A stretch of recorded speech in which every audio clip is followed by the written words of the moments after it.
Naannoo Beenishaangul Gumuz godinaa Kamashii aanaa Sadaal keessaa sababa rakkoo nageenyaatiin buqqaanii godinaa Wallagga Lixaaf naannoo Beenishaangul Gumuz keessa namoonni qubatanii jiran tokko tokko gargaarsa gahaa argataa hin jiru jechuun komatu. Kana irratti aangawoonni mootummaa deebii kennanii jiru. Hooggan humnoota ittisaa Yuugaandaa duraanii Jeneraal Edwaard Kaatumba Wamala kaleessa konkolaataa waraanaatiin yeroo mana isaaniitii bahanitti haleeltota motorsaayikilii lamaan deemaniin haleellaatti banameen ofii madaawanii mucayyoo isaanii dubraaf shofeera konkolaatichaa dabalatee kaan battalatti du'an. Kanneen biroodhaaf aga xumura sagantaa keenyaatti nu waliin turaa jenna dhaggeeffattoota keenya. Piroodyusariin Tamsaasarraa Faasil Gabayyoo, tamsaasa intarneetiif miidiyaa hawaasummaa akka qindeessitu immoo Tigisti Gammeeti. Oduuf gara jaallanneettan sin dabarsa. Attamoltan kabajatoota dhaggeeffattoota keenyaa oduun har'aaf qabnu kunoo. Paartiin Baaldaraas kan mana hidhaa jiranii fi filannoo dhufutti kan isaan kaadhimmatee jiru dorgomtoonni isaas 3 akka galmaa'anii fi manni murtii waliigalaa federaalaa gararraatti dhaddachi oliyyannoo dhaggeeffatu ajaja kenne boodiyannoo kabajee hojiirra oolchu taanaan filannoon akka gaggeeffamne akka ittifamuuf mana murtii waliigalaatti iyyatee jira. Boordiin filannoo gamasaan kaadhimamtoota paartii Baaldaraas kanneen hidhaa keessa jiran galmeessuu kan ilaaleen ajaja manni murtii waliigalaa kenne guutummaatti akka fudhatu ibsee garuu murtii kana hojiirra oolchuuf kan isa rakkisu ta'uu ibsuun walitti qabduun boordii filannoo dhiyaatanii dhimmicha ibsuu akka danda'aniif akka eeyyamamuuf gaafatanii jiru. Paartiin Baaldaraas kan iyyata isaatti dhiyeeffate manni murtii waliigalaa boordiin filannoo ajaja kenname maaliif hojiirra oolchuu akka hin dandeenye bor dhiyaachuun akka ibsu ajaja kennuusaa Tsiyoon Girmaa gabaastee jirti. Magaalaa Maqalee keessatti kan argamu hospitaala riferaalaa Aayidar keessatti sababa hanqina oksiijiniin kan ka'e torbanneen darban 3 keessatti namoonni 22 du'uun ibsamee jira.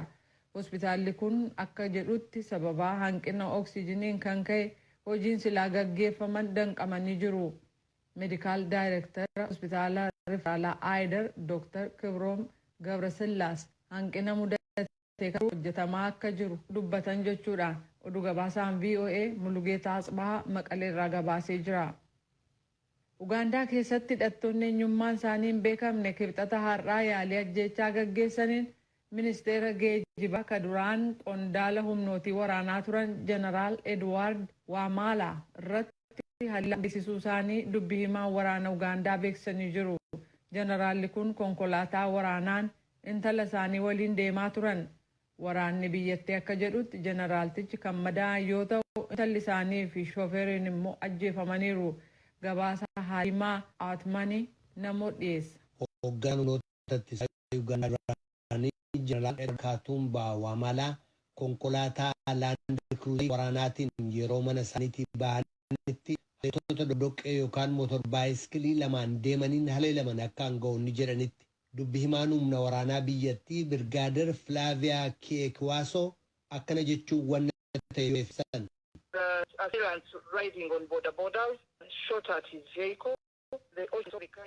Haleeltonni boodaa jechuun taaksii mootor baayiskiliitiin deeman konkolaataa isaaniitti dhukaasan.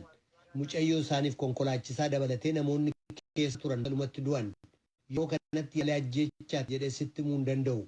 Qorannaan jalqabamee jira. Maal akka ta'e bal'inaan akka nu dhaqqabetti odeeffannoo jiru ni baasnaa jedhan Birgeeder Keekwaasoon. Irra caalaa maqaa Kutumbaa jedhamuun ka baay'ee beekaman jeneraalichi madaawanii hospitaala humna waraanaatiin eegamu keessatti yaalamaa jiru. Siree hospitaalichaarraa dubboota isaanii kabiroo lamatti akkana jechuudhaan dubbatan.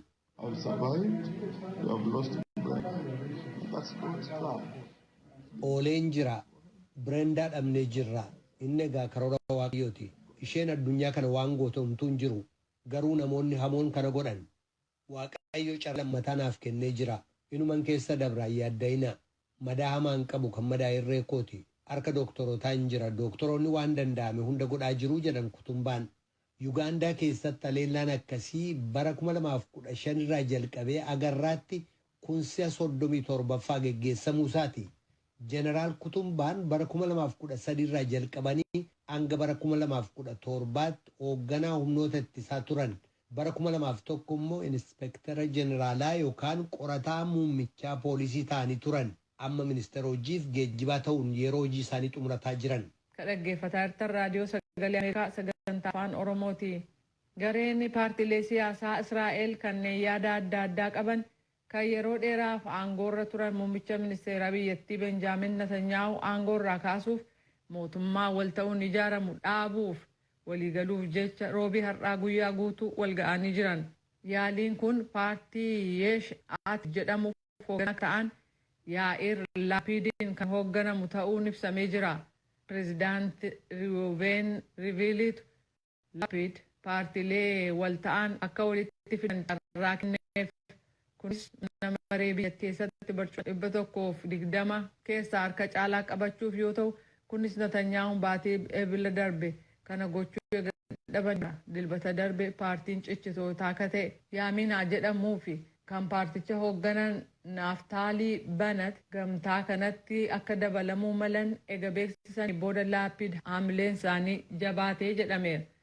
Yaadi waliigaltee dhiyaate Banat waggoota isaan jalqabaa laman muummicha ministeeraa ta'uun akka hojjetan yoo ta'u, Laapid immoo sana booda aangoo kana dabaree fudhatu. Israa'el waggaa lamaaf jeeqama siyaasaa keessa kan turte yoo ta'u, isuma keessatti yeroo 4 filannoo gaggeessite. Erga filannoo lama bara 2019 gaggeessite booda Netanyaahuun mootummaa waltaatotaa dhaabuu kan hin dandeenye yoo ta'u, garuu hanga mootummaan dhaabbatutti yeroof akka muummicha ministeeraatti hojjetaa jiran. Waggaa tokko dura mormituu isaanii Beenii Gaants waliin mootummaa waltaatotaa ijaaranii kan turan yoo ta'u, garuu baatii muddee darbe paarlaamaan bajata raggaasisuu ennaa didu addaan faca'an. Laapid hanga roobii har'aatti waltaatota gurmeessuu akka xumuraniif beellamni qabame hin milkaa'u taanaan paarlaamaan nama filee mootummaa hundeessuu yaaluu danda'a. Kunis hin milkaa'u taanaan Israa'el filannoo kabiraa gaggeessuu qabdi. Umriin isaanii 71 kan ta'e Netanyaahuun baroota 1990moota keessa waggaa 3f akkasumas erga bara 2009 kaasee muummicha ministeeraa ta'uudhaan waajjira qabatanii jiru. Aangoonni kutaa Awustiraaliyaa gama kibbaa taate Viktooriyaa keessaa magaalaa Melbourne keessatti uggurri sochii weerara vaayirasii kooronaaf labsamee ture torban tokkoof dheeressee jira. Uggurri kun jalqaba torban darbee guutummaatti kutaa Viktooriyaa keessatti hojiirra kan oole yoo ta'u, kunis aangoonni eegumsa fayyaa gosa vaayirasii kooroonaa bifa jijjiirratee fi ariitiin daddarbu kutaa sana keessatti ega arganii booda. Weerarri ammaa kun nama biyya biraarraa imalarra ture tokko vaayirasii kooroonaa bifa jijjiirrate ka jalqaba Hindii keessatti argameen qabamuusaa beekamee hoteela qabate keessaa akka hin baane yeroo uggurametti ture. Aangoonni fayyaa roobii har'aa namoota naannoo kan haaraa dhukkuba COVID-19 qabaman 6 jiraachuu isaanii kan ibsan yoo ta'u, kunis lakkoofsa namoota vaayirasii kooroonaan qabamanii 60 ga'ee jira. Kutaa Viktooriyaa fi bakka muummicha ministeeraa bu'uun kan hojjetan James Merlino akka jedhanitti weerara kana callisanii ilaaluun akka faca'ee to'annaan ala ta'uu godha jechuudhaan oduu gabaasotaaf magaalaa Melbourne keessatti ibsan. Dafnee hin to'annu taanaan namoonni ni du'uu jedhan. Jiraattonni magaalaa Melbourne kanneen miliyoona 5 ta'an hanga waxabajjii 10tti uggura jabaa jala turu. Weerarri vaayirasii kooroonaa eega jalqabee as magaalaa Melbourneef kutaa Viktooriyaa uggurri yeroo kaa'amu inni haaraan kun isa arfaffaa ta'uun ibsameera. Xayyaaronni waraanaa kan Chaayinaa 16 gara jalqaba torban kanaatti samii biyya kootii seenan kan jettu Maaleeshiyaan kanaafis mormii sirnaawaa Chaayinaa irratti kan dhiyeessuuf jirtu ta'u ministiriin dantaa alaa biyyattii beeksisanii jiru.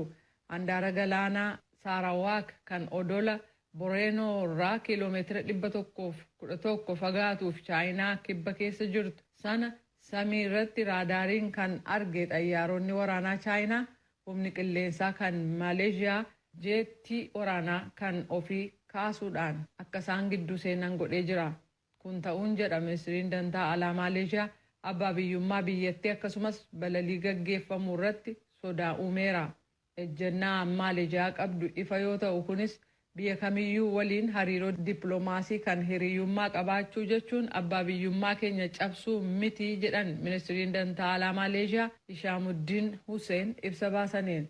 Embasiin Chaayinaa himata Maaleeshiyaa kan haale yoo ta'u, xayyaaronni sun shaakala balalii kan baratamaa ta'e gaggeessaa turan kunis seera addunyaa akka gaariitti kabajuun turee jedheera.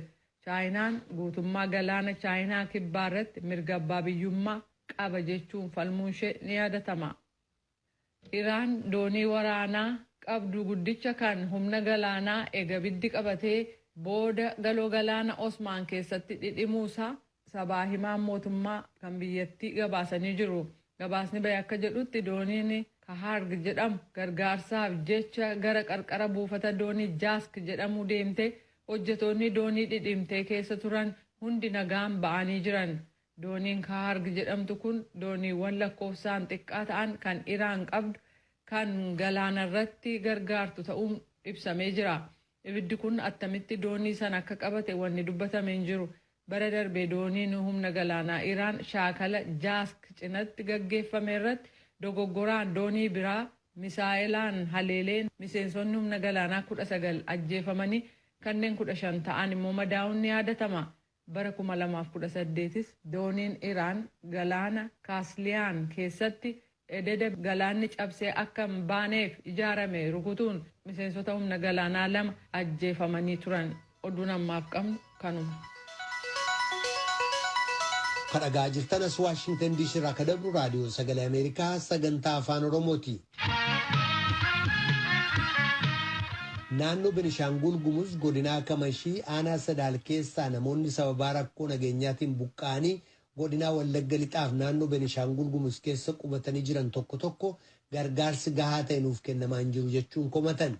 Koomishinarri Koomishinii Hooggansa Sodaa Balaa Benishaangul Gumuz obbo Taarriqeen Taasisaa immoo buqqaatotaaf gargaarsi kennamaa jira komiin kun sirrii miti jechuun deebii kennan. Haala nageenyaa aanaa Sadaal fooyyessuudhaan namoonni achirraa buqqa'an akka deebi'an hojjetaa jirrallee jedhan. Gama biraatiin koomishinarri koomishinii hooggansa sodaa balaa Oromiyaa obbo Baadir Abdaa baqattoonni akka gargaarsa argatan hoogganoota godinaa Wallaggaa Lixaa wajjin waliif gallee jira jechuun dubbatanii jiru. Naakor Malkaa Amborraa dabalata qaba. Namni maqaan isaanii luba Addisuu Abbaat akka jedhaman dubbatanii fi bilbilaan dubbisne ji'a tokko dura naannoo Benishaangul Gumuz godina Kaamaashii aanaa Seedaal keessaa haleellaa hidhattootaan nurratti taasifame jedhan baqachuudhaan gara magaalaa Asoosaa akka dhaqan dubbatu. Yeroo ammaa kanas mana amantaa Ortodoksii keessa akka jiran dubbachuudhaan deeggarsi akka taasifamuuf qaamolee dhimmi ilaallatu hundumaatti beeksisaa turre jedhan. Rakkoo nageenyaa Seedaalitti nurra ga'een kanneen lubbuun hafne kallattii garaagaraatiin Asoosa dhaqne. Dhaabbilee garaagaraatti siyyannee jirra. Akka gargaarsa nuuf godhanii fi deebisanii nu dhaaban nutti himan. Guyyaa 3 booda garuu baambasii dhaqaatii bakka qubattootni itti qubachiifaman ta'aa gargaarsas achumatti isiniif goonaa jedhan. Namootni garas dhaqan jiru. Hojjettooti mootummaaf namoonni akka koo rakkoo fayyaa qaban ammoo Asoosa jiraatu. Ani amma sababa rakkoo fayyaa qabuuf yeroo ammaa mana amantaa Ortodoksii kutaa lallabaa Asoosaati. Waan danda'aniin hundaa kan na gargaaraa jiran kana booda garuu maal akkan godhu hin beeku jedhan. Haaluma wal fakkaatuun aanaa Seedaal keessaa hidhattootaan buqqifamuun godina Wallagga Lixaa aanaa Mana Sibuu magaalaa Mandii keessa maatii isaanii waliin fira biratti baqatanii akka jiraatan kan dubbatan namni obbo Maatii Mulaatuu akka jedhaman dubbatan gargaarsi midhaanii isaaniif taasifamaa jiraatullee bakka bultiif nyaata daa'immanii irratti rakkoon jiraa jedhu. Aluma gadi ba'ee gurguratee waan qabu galagashee jiraata isa kana isa buqqee dhufe sila yoo harka duwwaa ba'ee as ga'ee baay'ee nama rakkataa ture amma kana kiiloo 15 kana kennaa jiru maal akka jedhan beeku. Kan biraa maalis ni godhan. Wanti biraan jiru waan tokko amma akkoo uummatii achi ba'e waan marreeruun ba'e namni shemma kana midhaan gogaa kanatti kennanii maal jedhan malee namni achi as ba'ee akkanaa jedhan malee. Eessa immoo jiraataa jirtu maal keessa jiraataa jirtu?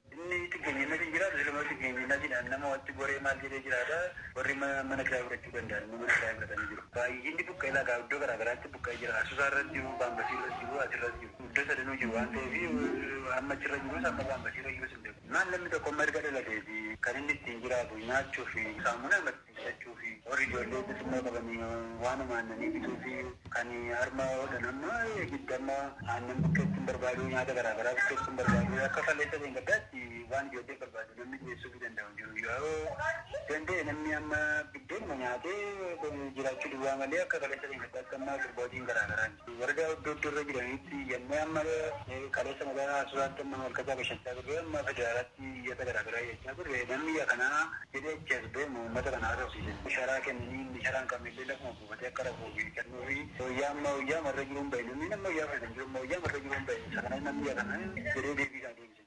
Buqqaatota kanneen keessaa waan barbaadan yeroo ibsanis akkas jedhu. Namoota rakkina fayyaa qaban akka koo akkasumas namoota rakkoo garaagaraa qabaniif mootummaan dhimma kana sirriitti ilaalee deeggaruu qaba. Gara fuulduraatti ammoo yoo bakka sanatti deebisuudhaaf yaada qabaatan qorannoo geggeessuun naannicha tasgabbeessuun namoota deebisuu qabu. Qabeenya manca'eef ammoo beenyaan osoo kanfalamee gaariidha jedheen yaada koo dhiyeessaa jedhan. Komishinarri Komishinii Hooggansa Sodaa Balaa Beenishaangul Gumuz obbo Taarraqany Taasisaa komiin kun bakka buqqaatotni qubachiifamanii jiran irraa kan dhufe miti jedhu. Buqqaatotaaf garuu deeggarsa taasisaa jirraa jechuun dubbatanii jiru obbo Taarraqany. Buqqaanii nu bira dhufanii akka nu bira dhufaniin asitti iyyatanii magaalaa Asoosaa keessa uummannis baay'ee waan tureef bishaan iddoon qubatanis bal'aa waan hin jirreef iddoo Baambasii jedhamutti geejjiba majaachaan erginee fi achitti haala xuruutiin deeggaramaa jiru. Ergi ji'a tokko gargaarree booddee mootummaan federaalaas waan barbaachisu ergeeraa fi Namoota meeqa ta'u jarri kun? Namoonni kun iddoo baay'eetii dhufanii Oromiyaa Gullisoo Baabboo Gambeel iddoo jedhamu gara nama 1,064 nu bira jira. Gara nama 2,700 olii kan ta'an immoo Seedaaliiti kan isaan dhufanii. Walumatti nama 3,782 kan ta'anidha kan nu bira jiran Baambasii jechuudha. Akka mootummaatti midhaan kennamaafiidha. Amma isaarraa ji'a lammaffaa firamaafiidha.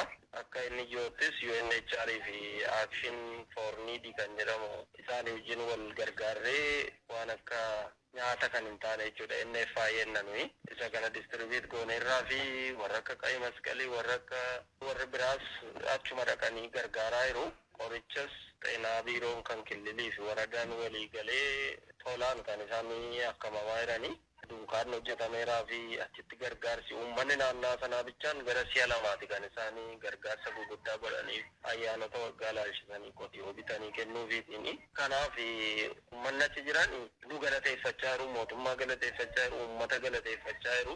Hojjetaan mootummootaa 541 kan ta'an Asoosaa irratti amma miindaan isaanii kaffalamuufitti gargaarsa gooneerraa fi nuyi mana sibuu turree iddoo garaagaraa turreedhanii akka nama 400 kan ta'an immoo ergasii dhufanii ammas gargaarsa laanneerraa fi.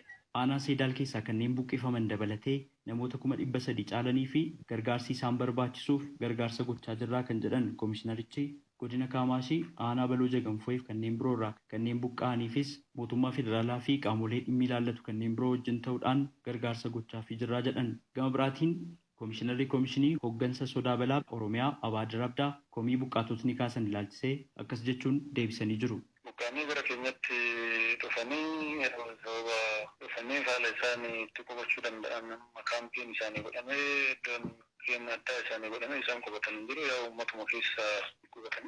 Fakkeenya akka aanaa Gudayyaa Biilaa keessa sababa lammoota irratti waan xiyyeeffate waan ta'eef irratti immoo namoota sana gabaabatti iddoo isaaniitti deebi'anitti gargaarsi isaan barbaachisu bakka ba'ee dhiyaatee gargaarsi taasifamee jira. Kan amma bifa haarawaan naannoo Beenishaangul Gumuz irraa dhufaa jiranis jiru. Isaan kun amma aanaa Haroo Limmuu, Bantuu, Bitaa Ayyaana keessa qubatanii.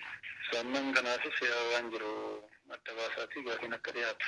Madda Koreen godina Wallagga Bahaa walgahii murteessee akka gara keenyatti erga kan dabareessi jira. Isaanis kana raawwachuutti jiru. Godina Wallaggaa lixaa waan quba qabdan qabdu.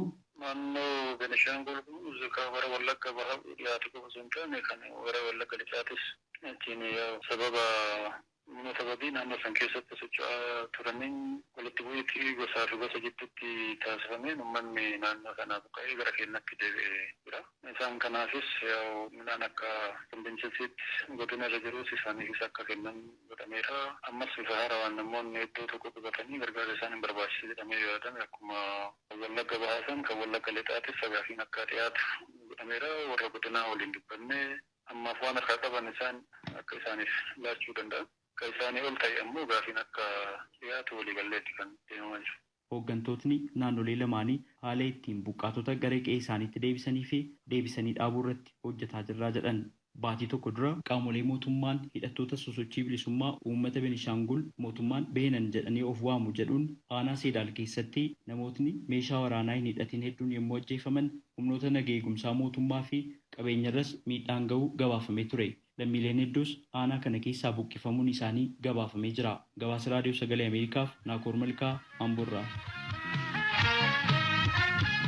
Dubbii himaan ministirii dhimma alaa Masrii muummichi ministeeraa Itoophiyaa waggaa dhufu keessa hidhawwan sadarkaa xixiqqaadhaa haga giddugalaa ga'an 100 ijaaruudhaaf karoorfannee jirra jechuu isaanii ilaalchisee mormii dhageessisanii jiru. Kan Itoophiyaan daangaa ishee keessatti ijaarte hidha laga Abbayyaa guddichatti bishaan guutuu irratti yeroo wal dhibdeen biyyoota lamaan gidduu furmaatan argatee hin jirutti kun immoo dhaga'ame. Gabaasaa Edward Yeraaniyaan Kaayiroo irraa erge Bafiqaaduutu dhiyeessa. Muummichi ministeeraa Itoophiyaa Abiyyi Ahmed bara dhufu keessa lagawwan biyyattii irratti hidhaawwan xixiqqoodhaa fi walakkeessaa 100 ta'anu hin ijaarraa jedhaniiru jechamuun isaa hangawoota Misrii aarseera. Dubbii himaan ministeera dhimma alaa Misrii Ahmad Hafeez miidiyaa biyya isaanii irratti ibsa kennaniin yaada muummicha ministeeraa Itoophiyaa qeeqaniiru.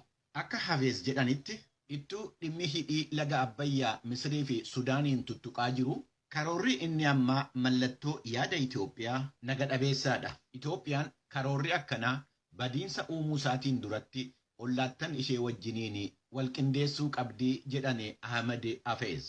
Pirezidaantiin Misir Abdul Fattah al-Siisii torban darbe yommuu Jibuutii daawwatanu ibsa kennan keessatti akkaataa bishaan kuusuu hidhichaa irratti waldhabiinsa jiruu fi karaa dippiloomaasiitiin fala barbaachuuf haala marii taasisuu irratti akka abdii qabanu ibsaniiru. استعرضت كذلك المستجدات الخاصة بقضية سد النهضة هو الملف الذي يمس المصالح الحيوية للمنطقة. waa'ee hidhii guddicha Abbayyaa isa fedhii biyyoota naannoo tuqurratti haasaa gochuu isaanii himan Al-Siisiin akkasumas waa'ee fedhii akkaataa guuticha bishaanichaa ilaalchisee waliigaltee haqa qabeessaa fi madaalawaa ta'e amma danda'ametti hojiirra oolchuun akka barbaachisu dubbatan. Misir fedhii isheetiif jettee yaalii garee kamiiyyuu diduudhaan dhiibbaan isheen gootu akka fedhiidhaa fi mirga biyyoota dhimmi bishaanichaa ilaallatuun walgituu akka qabus dubbataniiru Al-Siisiin.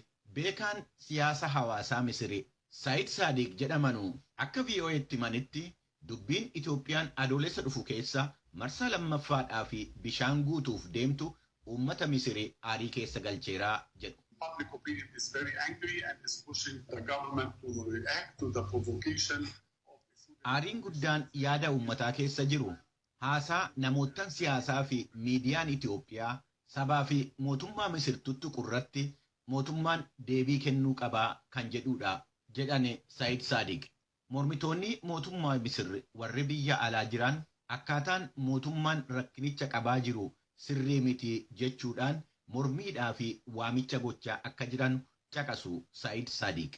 Akka Saadiq dabalanii jedhanutti hangawoonni mootummaa Misir jaarmiyaalee aangoo qabeessa ta'an kana akka gamtaa Awurooppaa, Yuunaayitid Isteetsii fi gamtaa Afrikaatti dhimma ba'uudhaan falli karaa dippiloomaasii akka argamu irratti waan gochuu qabanu hin goone.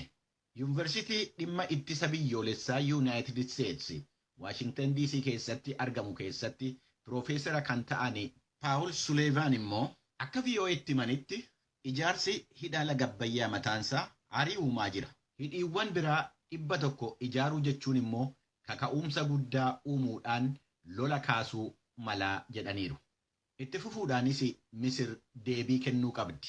Wanti Itoophiyaan gochaa jirtu faallaa nagaa isheen barbaadduuti. Wanti kun gara waraanaatti dhufa taanaan hundi isaanii kufaatii guddaa kufu. Waliigalteen haqa qabeessa ta'e barbaachisaadha. Garuu haalli jiru karaa faallaa waan deemaa jiru fakkaata jedhani Piroofeesar Paawul Suliivaan.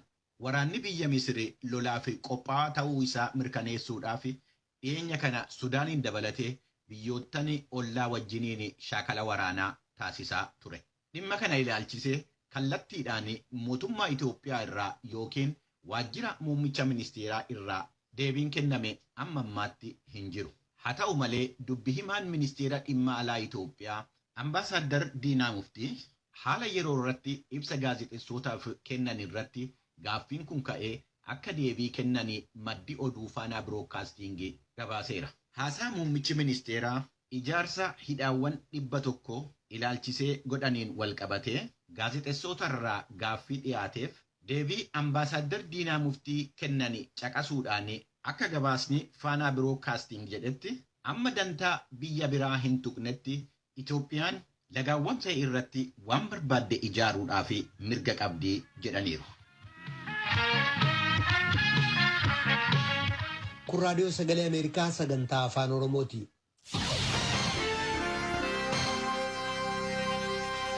Kanatti aansinee ibsa gulaalaa kan imaammata Yuunaayitid Isteetsi calaqqisu isiniif dhiyeessina. Yeroo itti tokkummaa mootummootaa hundeeffame caalaa yeroo ammayyaa kana keessatti yeroon nageenyaa yookaan badhaadhinni itti labsame hin argamne. Walitti bu'iinsa biyyoota niwukilaar hidhatanii gidduu jiru ittisnee jirra. Namoonni miliyoonaan lakkaa'aman hiyyummaa keessaa akka ba'an gargaarreerra. Mirgi namaa isa yeroo kamiinuu caalaa akka fooyya'u gooneerra jechuudhaan ministiriin dhimma alaa Yuunaayitid Isteetsi Antoonii Bilinkan eebla 7 walgahii gola nagaa eegumsaa ka tokkummaa mootummootaaf ibsaniiru. Sababiin isaas waraansa addunyaa lammaffaa booddee hawaasaaleen biyyootaa yaada dullacha kan wal dorgommiin gara walitti bu'iinsaatti geessa sabni inni tokko guddachuun isa kaaniif kufaatii ta'a tilmaama jedhurraa deebi'anii jiran. Kanaaf fixiinsa waraansa addunyaa booda deeggarsa tokkummaa mootummootaa haaraa hundeeffameen biyyoonni daandii addaa filachuudhaan tokkoomuu filatanii jedhan ministirichi dhimma alaa Bilinkan.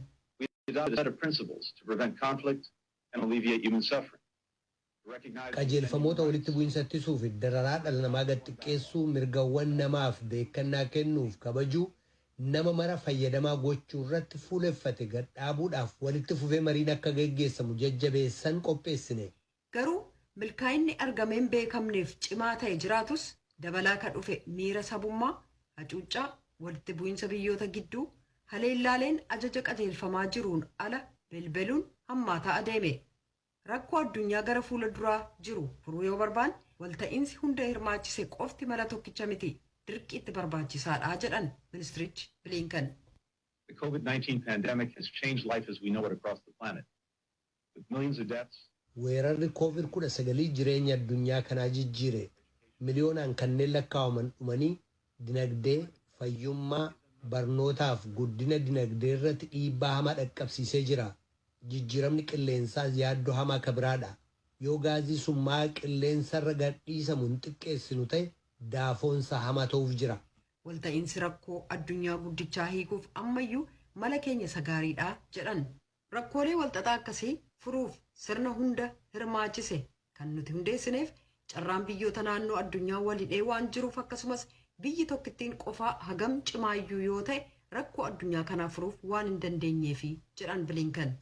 that's why the United States will work through multilateral institutions to stop COVID-19. Kanaaf kan United States COVID-19 dhabamsiisuu akkasumas rakkoo jijjiirama qilleensaa hanqisuudhaaf waaltaalee hedduu waliin kan hojjettuuf nuti kanannaa goonus qajeelfama ijoo ka sadarkaa addunyaa ni kabanya. Ministirichi Bilinkan addaddummaan waliigaltee keenya dura akka dhaabatu eeyyamuun balaa inni fidu hamaadha jedhan jechuudhaan gulaalaan har'aa yaada isaa xumura. Kan kanaa olitti dhageessan ibsa gulaalaa kan imaammata Yuunaayitid Isteetsi calaqqisu ture. Raadiyoon Sagalee Ameerikaa galgala keessaa sa'a 2 walakkaa jalqabee haga sa'a 3tti meetir baandii 22 yookaan kiiloo heerzii 13,765 irratti meetir baandii 25 yookaan kiiloo heerzii 12,040 irratti akkasumas meetir baandii 31 yookaan kiiloo heerzii 12,485 irratti wixataa haga jimaataatti qophii afaan Oromootiin dabarsu asirratti raawwata. Qophii boruutti walitti deebina dhaggeeffattoota keenya nagaatti bulaa. Amma sagantaa afaan Amaaraatu itti fufa.